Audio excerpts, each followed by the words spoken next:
nagbabagat at nag-aalab ng mga kaganapan sa kasulok-sulukan ng Kalakang Maynila sa loob ng ating bansa at saan mang dako ng mundo. Naglalagablog!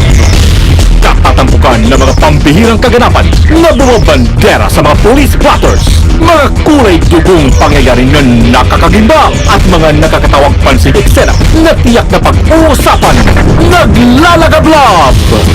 At narito na ang naglalagablog ng mga balita sa DZXL 558! Tuloy ang mga balita ngayong bagong taon, mga kasama. Ako rin si Buddy Oberas. At Weng de la Peña. Sa maayos sa pong lagay ang isang ginang at ang sanggol niyang anak na inabutan ng Sus Maria Josep ng anak ko sa isang taxi.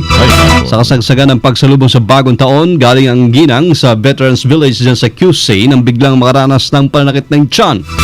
Samantala, isang sanggol na lalaki naman ay eksakto rin iniluwal sa pagpapalito ng taon.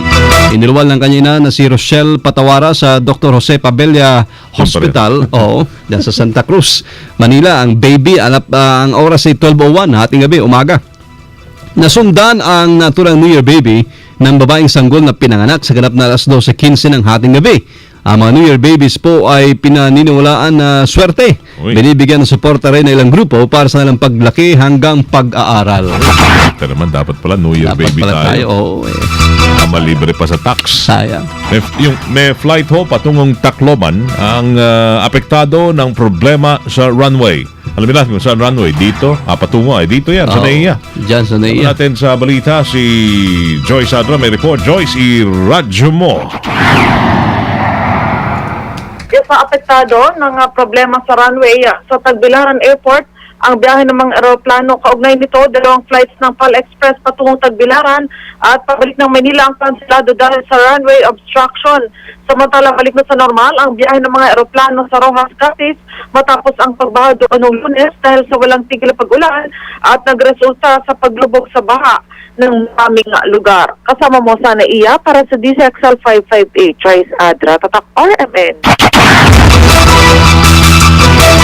Sa iba pang naglalagablab na balita, mga kasama, kasabay po ng pagsalubong ng bagong taon, patay isang barker matapos barilin sa loob ng kubo sa may kubo ho ito sa footbridge sa Commonwealth Avenue, Quezon City. Kinilalang biktima si Rene Boy Estumagaw, nagtamo ng bala ng 9mm.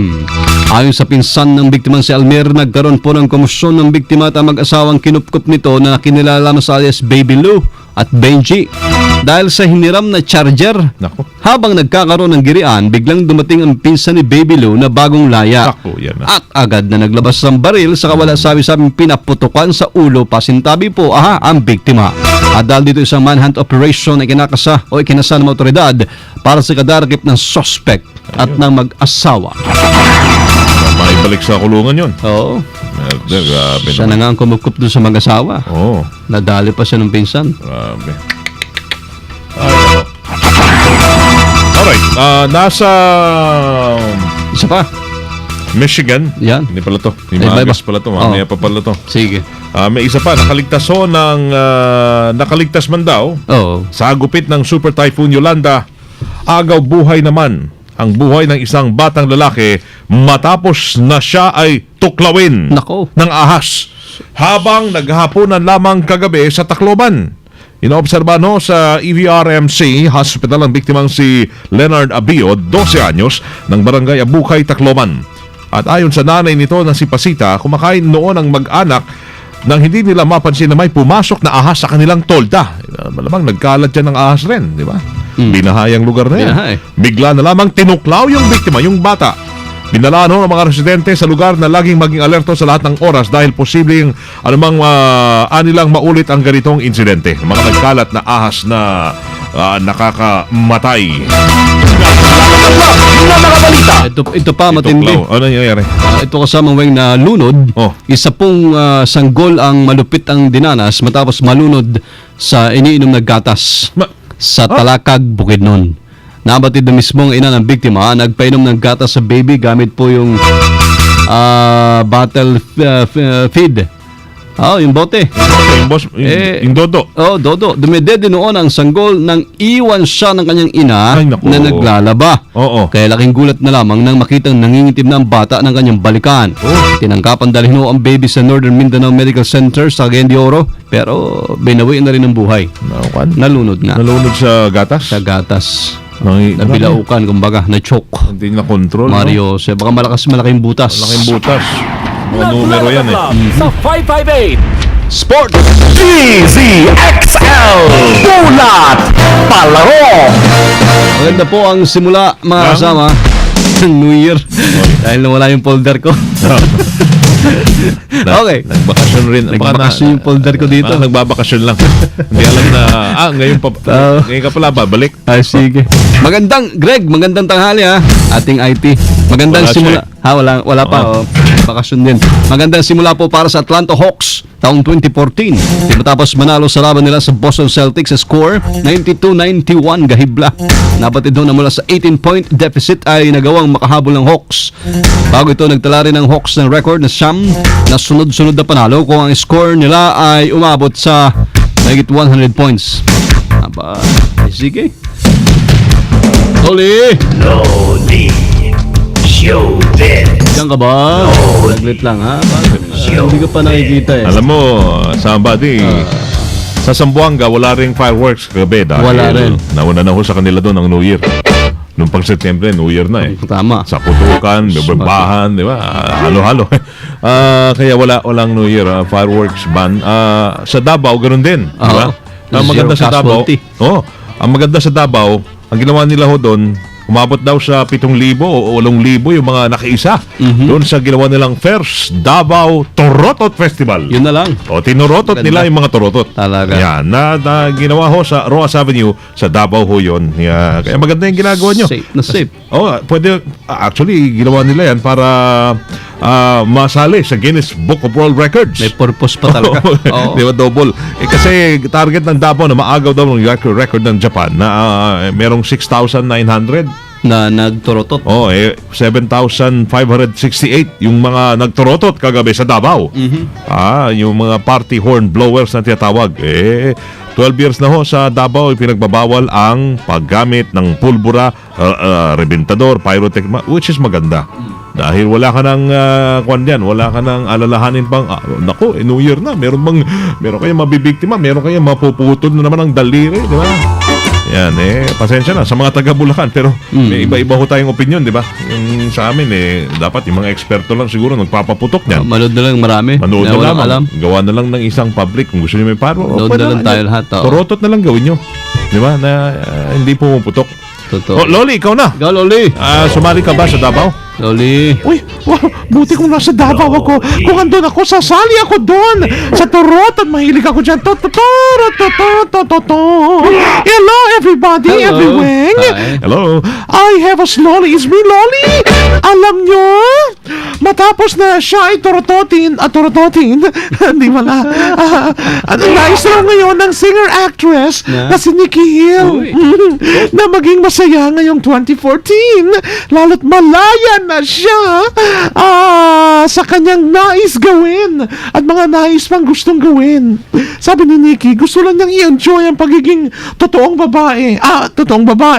Ang pagiging single at true female. Bakit?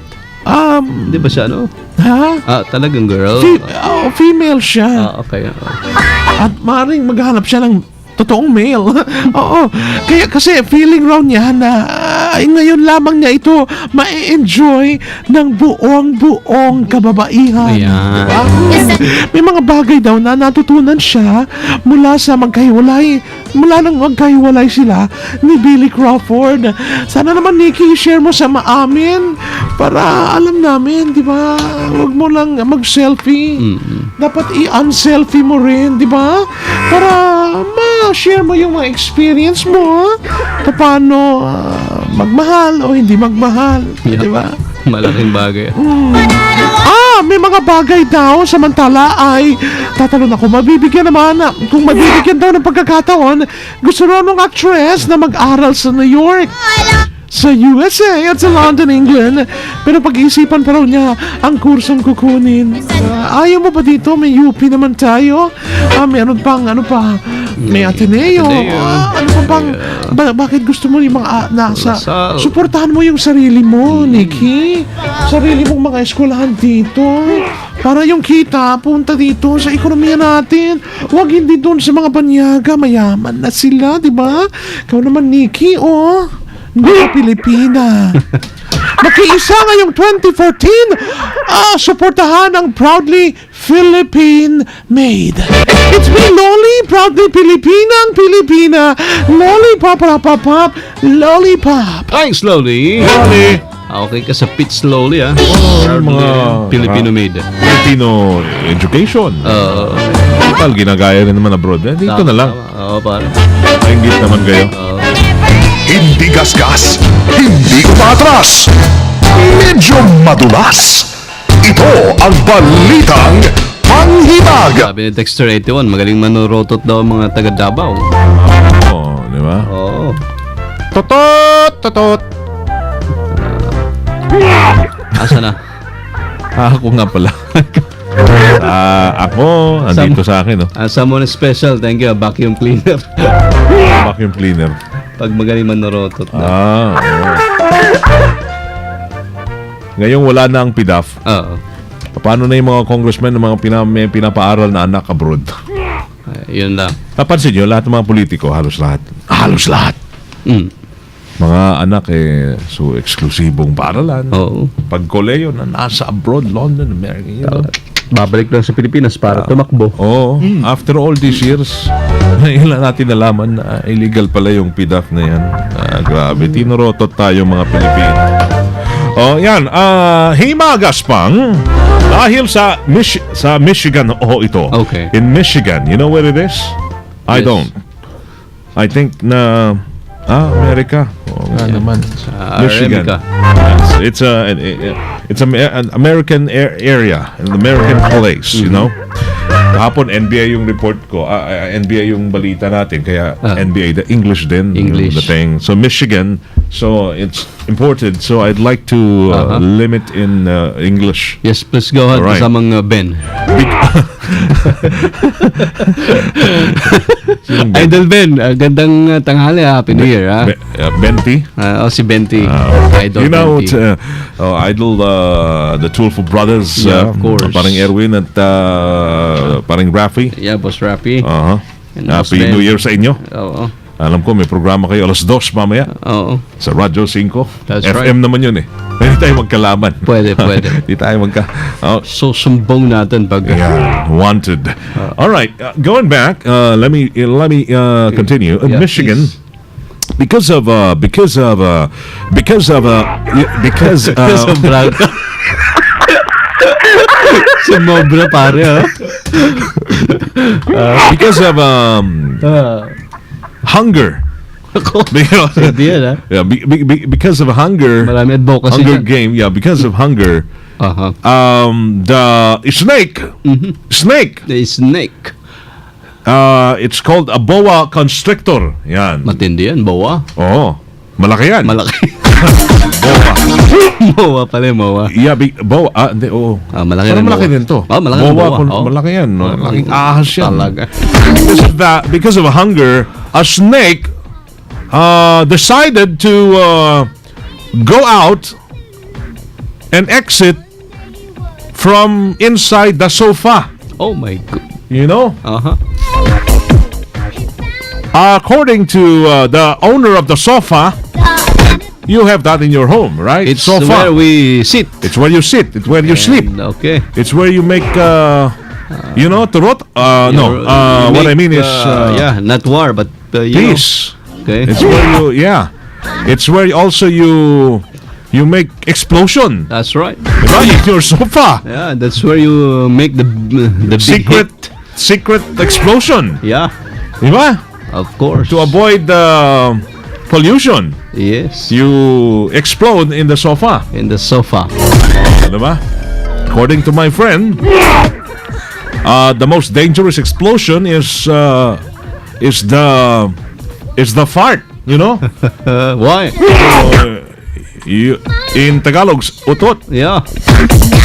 Because yung usok, natotolerate pero yung amoy, mahirap ng utot. Oh. So going back to the snake. Okay.